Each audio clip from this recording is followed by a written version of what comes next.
મેવાણીના સમર્થનમાં જન આક્રોશ રેલી થરાદ ખાતે આજે વડગામના ધારાસભ્ય જિગ્નેશ મેવાણીના સમર્થનમાં કોંગ્રેસના આગેવાનોની મોટી સંખ્યામાં લોકો દ્વારા જન આક્રોશ રેલીનું આયોજન કરવામાં આવ્યું હતું। આ રેલી નશીલા પદાર્થના વેચાણ સામે તાત્કાલિક અને કડક કાર્યવાહીની માંગ સાથે કાઢવામાં આવી અને થરાદની કલેક્ટર કચેરી ખાતે અધિકારીઓને આવેદનપત્ર સુપ્રત કરવામાં આવ્યું હતું।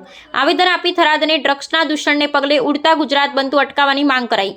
આ કાર્યક્રમમાં સાંસદ જ્ઞાનીબેન, જિલ્લા કોંગ્રેસ પ્રમુખ ગુલાબસિંહ રાજપૂત, માંગીલાલ પટેલ સહિત કોંગ્રેસના અનેક આગેવાનો ઉપસ્થિત રહ્યા હતા। આ ઉપરાંત પાટણ અને ભુજમાં પણ જિગ્નેશ મેવાણીના સમર્થનમાં કલેક્ટરને આવેદનપત્ર અપાયું।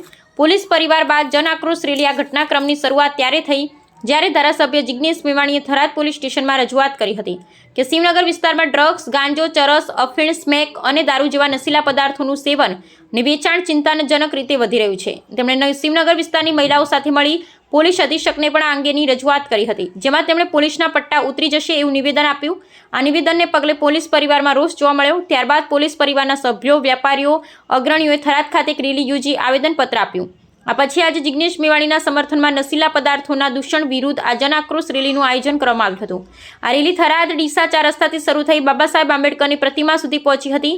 ત્યાંથી કલેક્ટર કચેરી ખાતે અધિકારીઓને આવેદનપત્ર સુપ્રત કરવામાં આવ્યું હતું, જેમાં નશીલા પદાર્થોના વેચાણ સામે કડક પગલાં ભરવાની તીવ્ર માંગણી કરવામાં આવી હતી।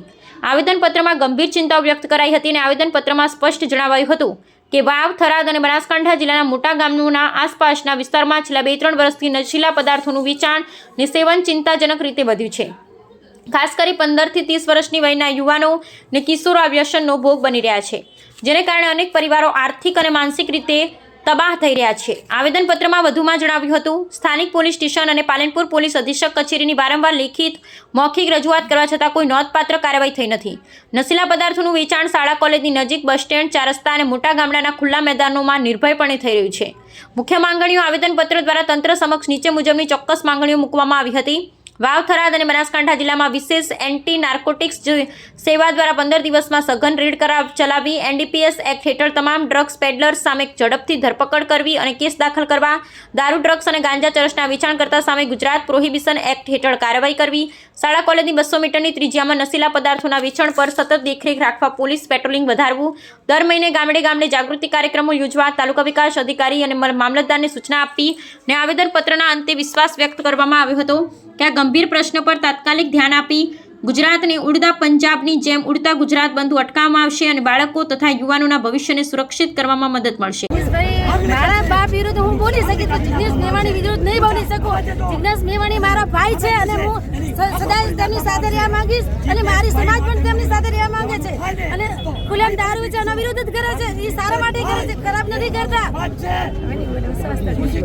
આજે 26 નવેમ્બર બંધારણ દિવસ છે, પણ આના 2-4 દિવસ પહેલા જિગ્નેશ મેવાણીએ જે ડ્રગ્સ અને દારૂ જેના રવાડે યુવાધન ચડેલું છે એના વિરુદ્ધમાં જે બહેનોના સમર્થનમાં આવી અને એક સ્પષ્ટ બંધારણીય જોગવાઈ મુજબ જે અવાજ ઉઠાયો એને અવાજને દબાવવા માટે કરી અને વર્તમાન સરકારે મળતિયાઓની સાથે રાખીને, બુટલેકરોની સાથે રાખીને આ એક સ્ટન્ટ ઊભું કરી અને જિગ્નેશભાઈનો જે અવાજ દબાવવા માંગ્યા છે એ અવાજ ક્યારેય દબાશે નહીં। એક જ જિગ્નેશભાઈ નહીં, લાખો કરોડો જિગ્નેશભાઈ નીકળી જશે। જિગ્નેશભાઈ આન બાન અને અમારી શાન છે। જિગ્નેશભાઈ માટે આ કાયાને કુરબાન કરી નાખવાની થશે તો અમે કુરબાન કરી દઈશું। આજના દિવસે અહીંયા મરી નીકળી જશું। બાકી જિગ્નેશભાઈ સામે કોઈ પણ ઊંચી આંખ ઉઠાવી જોશે એ નહીં ચાલે। કેમ જિગ્નેશભાઈ એક બંધારણીય રીતે ચાલુ અને બંધારણની જોગવાઈ મુજબ બોલી રહ્યા છે, કોઈ એલફેર રીતે નથી બોલી રહ્યા। એટલે જિગ્નેશભાઈનો અવાજ દબાવવો અને જિગ્નેશભાઈને ઘૂંટણીએ પાડવા એ નહીં ચાલે, નહીં ચાલે, નહીં ચાલે।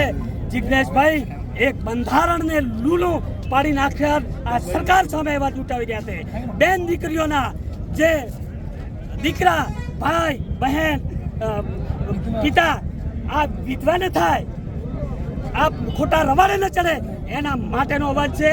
જિગ્નેશભાઈ એક મોટો અવાજ છે, એટલે એના માટે જો મરી મીટવાનું થશે તો મીટી રહ્યા છું, પરંતુ આમ આક્રોશ થઈ અને એની સામે લડશું।